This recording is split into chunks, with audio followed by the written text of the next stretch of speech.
بسم الله الرحمن الرحيم. السلام عليكم ورحمة الله وبركاته.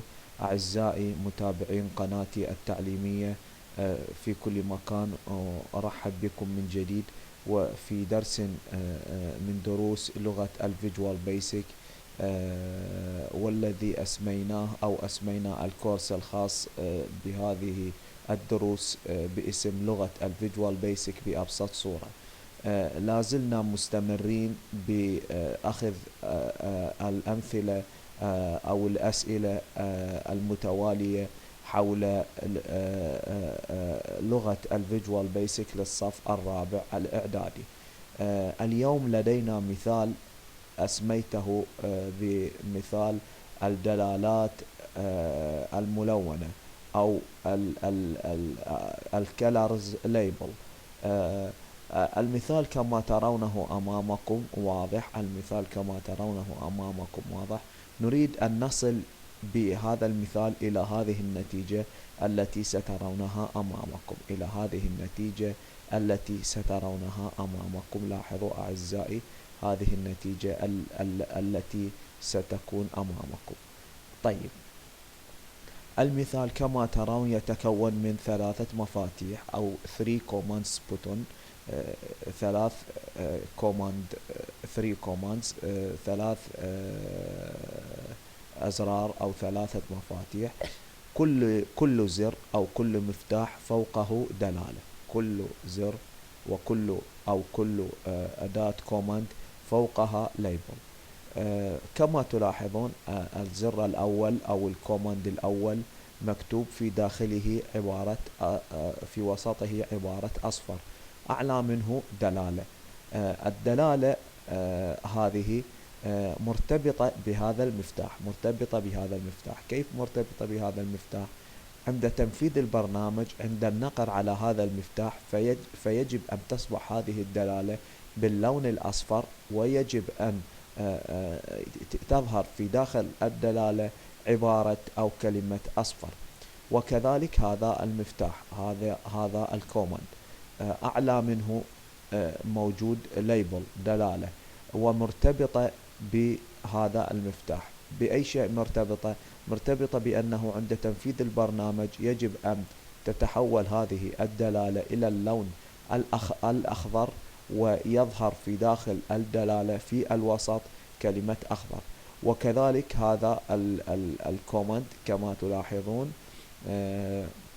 مكتوب في وسطه عبارة أحمر، أعلى منه دلالة. يجب أن عند تنفيذ البرنامج يجب أن تكون هذه الدلالة باللون الأحمر وفي وسطها كلمة أحمر. قمت بإضافة مفتاح كوماند رابع لغرض إغلاق البرنامج. قمت بإضافة كوماند رابع لغرض إغلاق البرنامج. طبعا هذا الكوماند ليس موجود في المثال هنا، ليس موجود في المثال هنا، ولكني قمت بإضافته كنوع من التطوير للبرنامج.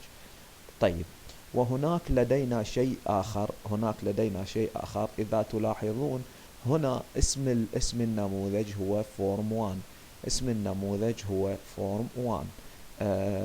أنا جعلت اسم النموذج باللون اسم النموذج باسم colors. جعلت اسم النموذج كما تلاحظون هنا باسم colors.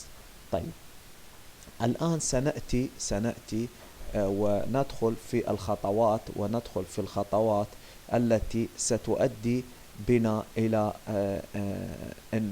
عمل هذا المشروع وظهوره بالشكل الذي ترونه أمامكم. طيب، الآن المطلوب مني أول شيء أن أحول هذا الاسم من فورم 1 كما تلاحظون إلى colors. كيف أفعل ذلك؟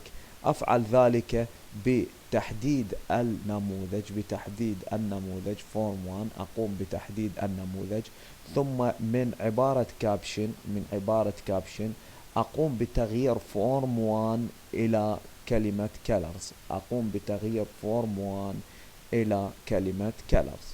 فبالتالي يتم تغيير اسم هذا النموذج أو صفة هذا النموذج صفة الكابشن التي تظهر للمستخدم لهذا النموذج ستتغير من فورم 1 إلى الاسم أو صفة colors. هذا أولا. الشيء الثاني الذي قمت بإضافته هو بجعل النموذج عند تنفيذ البرنامج يظهر لنا باللون الأزرق. جعل المشروع عند تحميله أو عند تنفيذه تظهر لنا خلفية المشروع باللون الأزرق. كيف قمت بفعل ذلك؟ قمت بفعل ذلك، طبعا تناولنا هذا الشيء في مثال سابق ولكن لا بأس بإعادته، وأنا أنصح جميع المتابعين بالدخول إلى القناة التعليمية ومراجعة الدروس من البداية وحتى آخر درس نأخذه لكي يقومون بفهم المادة بشكل صحيح. طيب، أنا قمت بإضافة كود لجعل النموذج أو خلفية النموذج عند تنفيذ المشروع باللون الأزرق. كيف فعلت ذلك؟ قمت بالدخول إلى نافذة الكودات أو نافذة الشفرة لهذا النموذج. دخلت إلى نافذة الشفرة لهذا النموذج وقمت بكتابة كود يقوم هذا الكود بتحويل خلفية هذا النموذج إلى اللون الأزرق. كيف نفعل ذلك؟ ننقر على أي مكان في الكود، نقرأ مزدوجة ونجعل صفة الباك كلر للفورم 1 وهو الاسم البرمجي للنموذج كما تلاحظون هنا. الاسم البرمجي للنموذج كما تلاحظون هنا الاسم فورم 1. فجعلت صفة الباك كلر للفورم 1 تساوي VB بلو. هذه الدالة ستقوم بتحويل خلفية النموذج إلى اللون الأزرق، لأن بلو باللغة الإنجليزية تعني أزرق. بهذا الكود استطعت تحويل خلفية النموذج إلى اللون الأزرق. طيب، نأتي ونكمل الشرح. سأقوم الآن بربط هذا الكوماند، هذا المفتاح بهذا الليبل، وذلك عند النقر على هذا الكوماند يظهر هذا الليبل باللون الأصفر وفي داخله كلمة أصفر. طبعا أول شيء فعلته هو قمت برسم هذا الكوماند برسم هذا الكوماند، وذلك بجلبه من هنا قمت بجلبه وقمت برسمه بطريقة السحب والإفلات. طيب، الآن كما تلاحظون هذا الكوماند الموجود أمامي سأربطه بهذا الليبل. كيف سأقوم بربط هذا الكوماند بهذا الليبل؟ أول شيء أريد أن أعرج عليه وهو أني قمت بتغيير صفة الكابشن لهذا الكوماند من كوماند 1 إلى كلمة أصفر.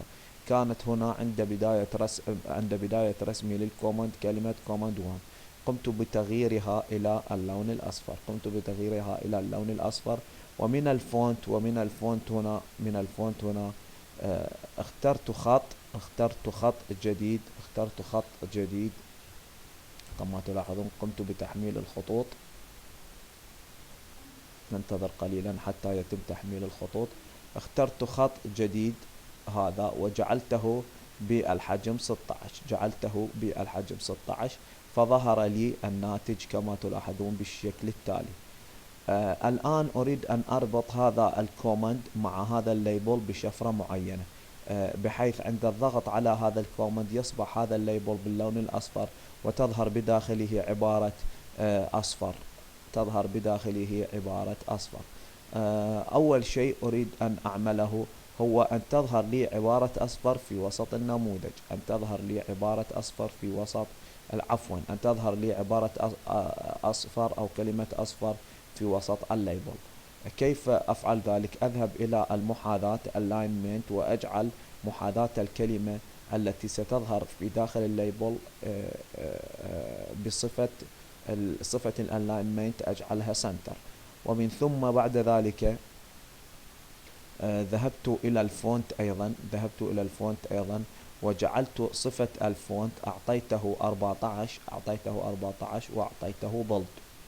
طيب الآن سأدخل إلى نافذة الشفرة التي الخاصة بالكوماند، والتي تجعل عند الضغط على الكوماند تجعل الليبل يظهر باللون الأصفر وبداخله كلمة أصفر.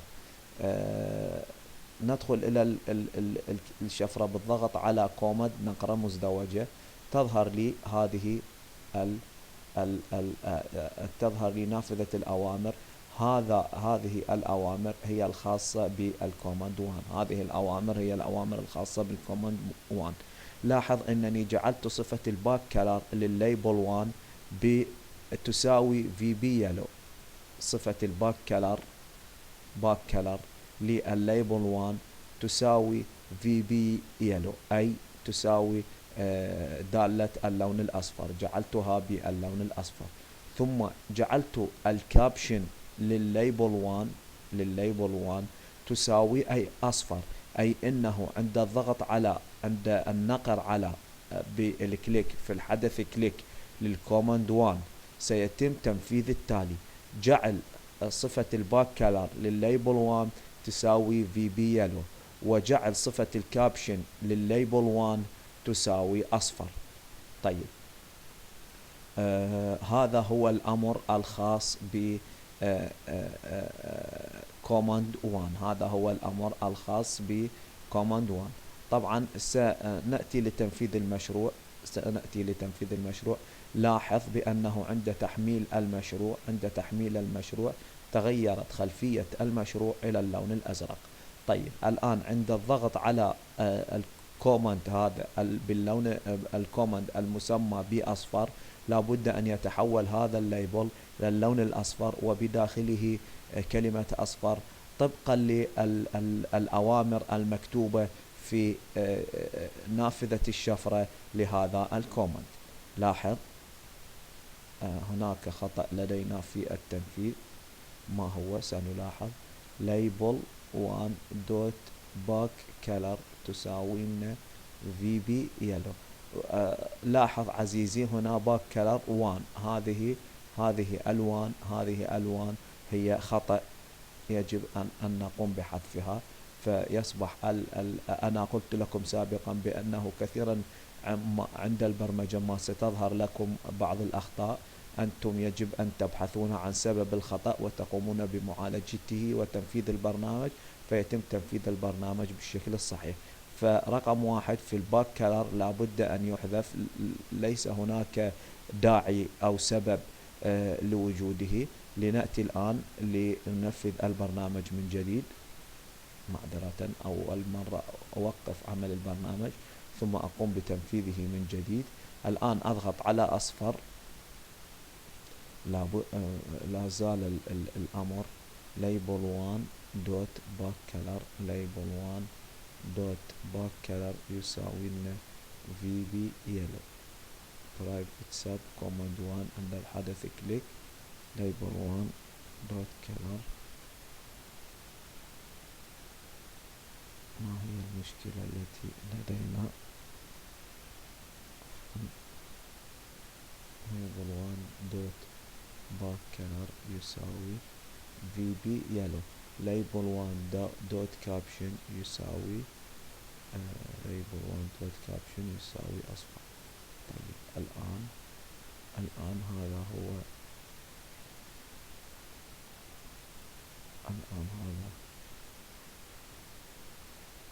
الفورم 1 اسمه label 1.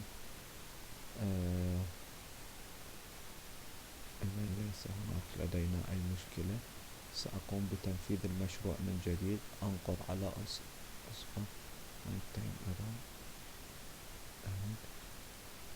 وأعمل شيء مرة أخرى يساوي VB yellow VB yellow label 1.backColor label 1.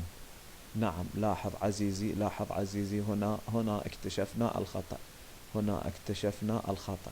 لا يوجد هنا كلمة label 1، label 1، وإنما فقط label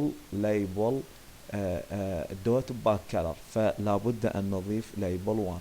أنا قلت لكم بأنه ستظهر لكم أخطاء كما ظهرت في أخطاء في البرمجة، وهذا شيء صحي تماما، لا يعني أن هنالك مشكلة. هنالك أخطاء بسيطة هي بالكتابة أو بنقص حرف أو بنقص رقم. أنت لابد أن تتعلم كيف تتغلب على هذه الأمور وتنفذ المشروع، وبعدها تقوم بتنفيذ المشروع بالشكل الصحيح. طيب الآن سنأتي لتنفيذ المشروع، سنأتي لتنفيذ المشروع. نضغط على أصفر. لاحظ ظهرت عندي عبارة أصفر كما تلاحظ في داخل. ظهر عندي الليبل 1 باللون الأصفر، وظهر بداخله كلمة أصفر كما تلاحظ. طيب الآن سنقوم بإيقاف المشروع. طبعا المشروع الآن في حالة ران. نقوم بإيقاف المشروع لشرح بقية خطوات المشروع. طيب بنفس الطريقة أريد أن أقوم بجعل command 2 يقوم عندما أريد أن أقوم بجعل command 2 يجعل الليبل هذا يظهر باللون الأخضر، وفي وسطه كلمة أخضر. إذن لابد من الربط بين الكوماند هذا وبين الليبل هذا بشفرة. أنا أريد أن أجعل هذا الليبل باللون الأخضر متى؟ بعد النقر على كوماند 2. إذن لابد من أن نقوم بكتابة الشفرة في داخل الكوماند 2. أنقر على الكوماند 2 نقرة مزدوجة للذهاب إلى نافذة الشفرة الخاص به. ألاحظ المؤشر ظهر لي هنا. بنفس الطريقة عند الحدث كليك لكوماند 2 اجعل ليبل 2 دوت باك كلر، أي خلفية صفة الباك كلر للليبل 2، صفة الباك كلر للليبل 2 اجعلها في بي جرين، واجعل صفة الكابشن للليبل 2 أخضر، بعبارة أخضر، تمتلئ أو تكون بعبارة أخضر كما تلاحظون. بنفس الطريقة وبنفس الأسلوب، بنفس الطريقة وبنفس الأسلوب. طيب تعالوا ننفذ البرنامج لنرى. أخضر أصبح كذلك باللون الأخضر كما تلاحظون هنا، أصبح كذلك. نقوم بإيقاف عمل المشروع ونذهب إلى المشروع مرة أخرى بنفس الأسلوب وبنفس الطريقة. نجعل هذا الكوماند يقوم بإظهار هذا الليبل باللون الأحمر وبداخله كلمة أحمر. بنفس الطريقة وبنفس الأسلوب نجعل هذا الليبل باللون الأحمر وبداخله تظهر كلمة أحمر، بنفس الطريقة وبنفس الأسلوب. طيب ندخل إلى نافذة الشفرة لليبل 3 ونجعل صفة الباك كلر لليبل 3 تساوي في بي ريد، ونجعل صفة الكابشن للليبل 3 تساوي أحمر، ونجعلها بين علامتي اقتباس. نذهب لتنفيذ المشروع للتأكد من عمل البرنامج. لاحظوا كيف تم عمل البرنامج كما تلاحظون. طيب أنا على كل ليبل قمت كل ليبل موجود هنا، كل ليبل موجود هنا جعلت صفة الألاينمنت له سنتر. كل ليبل موجود هنا جعلت صفة الألاينمنت. لاحظوا عند تفعيل كل ليبل تظهر صفة الألاينمنت سنتر، ومن ثم جعلت صفة الفونت له أيضا قمت بتغييرها إلى الحجم 14 وبالنمط غامق، الحجم 14 وجعلتها بالنمط غامق. أيضا في بداية المثال وضحت كيف جعلت هذا الخلفية للنموذج تظهر باللون الأزرق. كيف تظهر هذه الخلفية باللون الأزرق؟ بالنقر هنا في أي مكان فارغ جعلت صفة الباك كلر لفورم 1 جعلت صفة الباك كلر لفورم 1 تساوي لنا في بي بلو. هذا الأمر عند طبعا عند الحدث لود، كما تلاحظ عند الحدث لود للنموذج، عند تحميل النموذج أو عند تنفيذ النموذج. لاحظون هذا الحدث، وهنا الأداة مالتي أو النموذج الخاص بي عند الحدث لود، هذا هو الحدث لود، أي عند الضغط على تنفيذ البرنامج.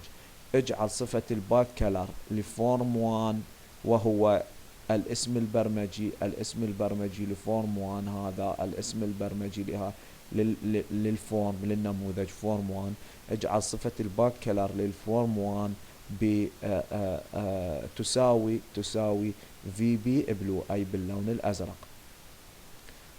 أدى ذلك إلى الأمر التالي عند النقر، عند تحميل البرنامج مباشرة أصبحت الخلفية باللون الأزرق. طيب نقوم بإيقاف التنفيذ. لم يتبقى لنا إلا هذا الكوماند البسيط أو الصغير، وهو كوماند إغلاق. كوماند إغلاق مسؤول عن إغلاق البرنامج. كيف يتم إغلاق البرنامج؟ من خلال أمر بسيط ومتكون من كلمة واحدة، هو الأمر end. الآن لاحظوا هذا هو الكوماند فور. الكابشن جعلته إغلاق، كما تلاحظ هنا جعلته إغلاق. الآن عندما أقوم بتنفيذ البرنامج سيظهر لي بالشكل التالي. أضغط على إغلاق، يتم إغلاق البرنامج أو إغلاق النافذة الخاصة بالمشروع. طيب الآن أخيرا سنقوم بتحويل هذا النموذج أو هذا المشروع إلى مشروع يعمل على الفيجوال بيسك بشكل منفصل عن لغة الفيجوال بيسك. نقوم كالتالي بعمل التالي. نذهب إلى فايل، نذهب إلى makeproject.exe كما تعلمنا في كل مرة. اكتب هنا اسم البرنامج وليكن colors. اختار ديسكتوب، انقر اوكي. لاحظوا هنا سيتم تحويل البرنامج الى ملف تنفيذي. اذهب الى سطح المكتب، ابحث عن البرنامج. هذا هو البرنامج. اقوم بتنفيذه. كما تلاحظون ظهرت لي هذه النافذة.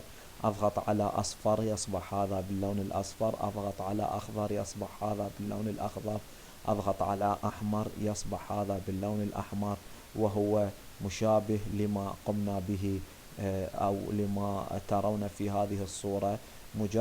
مجرد نحن قمنا بإضافة تضفي جمالية على المشروع، وهي جعل خلفية المشروع باللون الأزرق، وإضافة كوماند أو مفتاح لإغلاق المشروع عند كمال تنفيذه. كما تلاحظون أقوم بالنقر على إغلاق فيتم غلق المشروع وإنهاء عمل البرنامج.